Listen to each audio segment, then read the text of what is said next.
A discussion on the invisible women of science was held at the Institute of Mathematical Sciences in Chennai on Friday.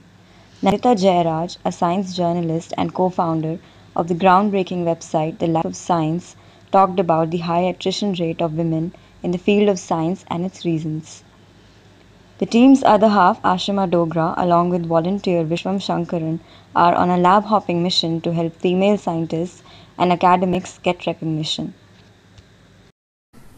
So that the most critical time in your career, as in academia, is the time when your biological clock is ticking and so is your tenure clock. So at the same time when you're expected to make these big advancements, whatever, publish papers and go to conferences, is also the time when you're facing all kinds of pressure from society to settle down and to have children, and the ones from the people who we've interviewed, everyone who's sort of had a chance to go ahead has either chosen to marry very late or have children late, or not marry or not have children, or they've had a really strong support system. The website The Life of Science is a compilation of interviews of female scientists and research scholars across various states in India. It attempts to bring forth their journey and the obstacles brought on due to their gender identity.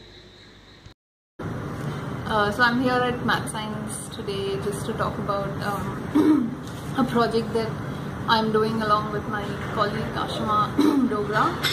So we're doing this project called The Life of Science, and we're both science journalists. So what we're trying to do is just meet scientists, women scientists around India, and talk to them about what work they're doing, and basically we want to use their stories as a clue to what might be causing the sort of rate dropout rate that happens with women in science. When women enter the field, enter their studies, there's almost 50% women starting out at the UG level, and then they keep dropping out in most institutes. The faculty, if you look at the faculty gender ratio, it's 10% or less.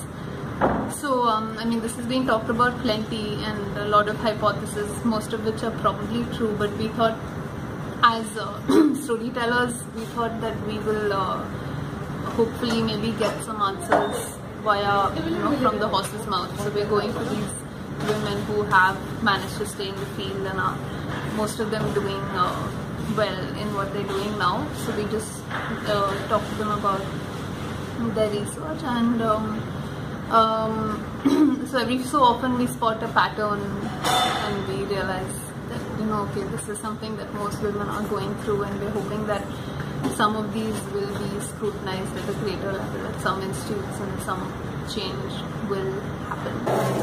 It handled with one of the core issues in the society, which was the underrepresentation of women in science. As I looked up, I found previous research being done on the same social science research, and I found 15 to 20% of the total number of people holding PhD degrees in India seem only 15 to 20% of that seem to be women, and this really was intriguing for me, because doing my bachelor's degree in biotech, I had an over representation of women in my class, and to find that PhD holders and people who are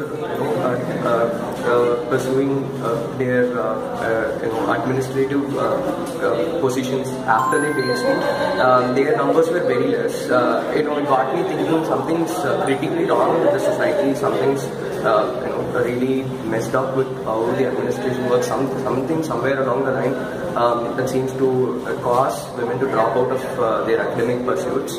And it was closely following Ashima and Nandita, the reports that they do. I've been learning a lot about the narrative structure that would help carry forward hardcore science that these people interview with these women scientists, how they can be carried across to a wider audience. And along the way, as I read up each and every one of these stories, it keeps me thinking, what are some of the decisions these women end up taking.